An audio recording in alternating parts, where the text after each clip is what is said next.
O ito naman tayo mga boss. Ito mga boss, ito na pala yung pattern sa ating gawing stall. Yung sa bar counter nga stall mga boss. Meron siyang sandalan. Ito yung back legs niya mga boss. Mas maganda mga boss nga meron kang banso katulad nito mga boss. Ang dali lang basta pagcutting ng mga pa-curve at saka yung mga kantuhan.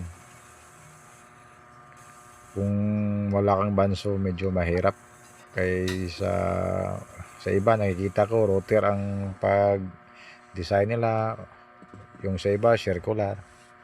Ito mga boss, meron tayo. Thankful lang tayo mga boss nga meron tayong banso. Yan lang po. Magpasasalamat po tayo sa Panginoon na binigyan tayo ng ganitong tools. Sobrang mura yung pagbili ko nito mga boss. Hindi kayo maniniwala sa halagang 3.5 nakabanso na ako. Then pagkatapos i-grind na natin para ma-layout na natin at saka ilagay na natin sa ito mga boss. Ito na yung design niya.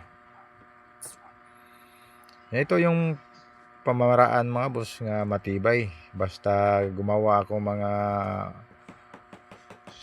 dining chair katulad nito, yung stall sa bar counter nito. Kailangan nakalapos yung sanipa sa gilid katulad nito mga boss. Lagyan ko niya. Hindi na yan tatanggal mga boss. Hindi na yan matanggal at saka bibiyak. Ito lang yung diskarte mga boss para matibay. Subok na to mga boss. Matagal na tayo nagtatrabaho ng furniture. Yung mga gawa natin katulad nito para matibay.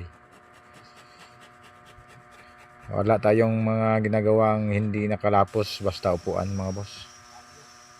Yan lang po ang diskarte. Iba-iba naman tayong diskarte pero sa akin mga boss, ayaw kong gumawa basta hindi nakalapos. At saka sa mga katulad nito mga upuan kailangan nakanipsa.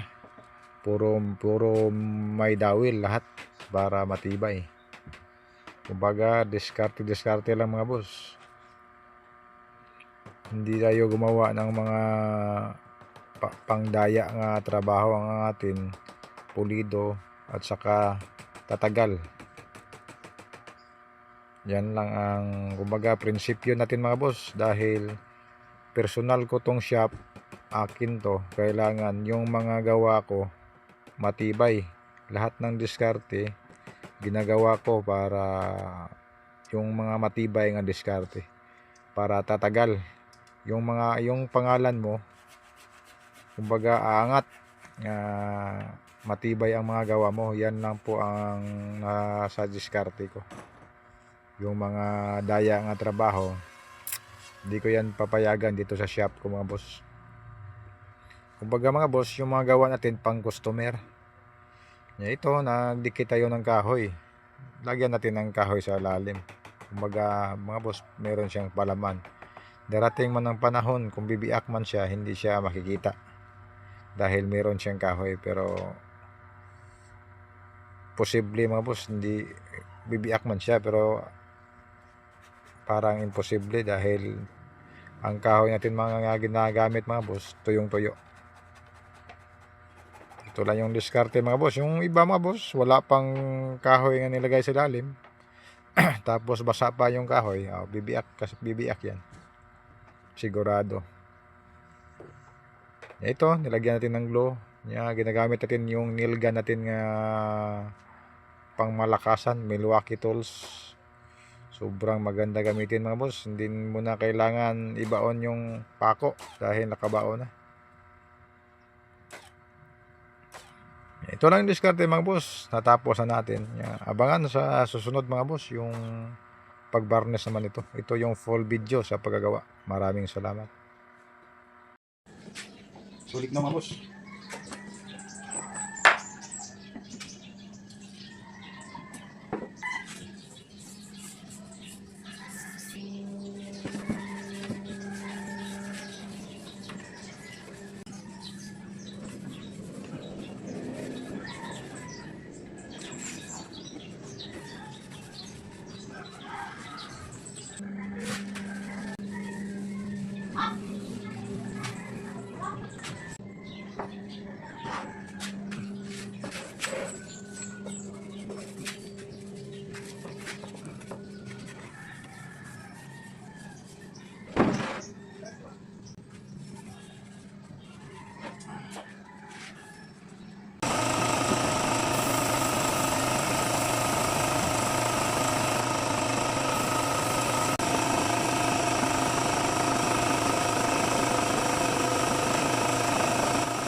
So mga boss, ito na yung install natin mga boss.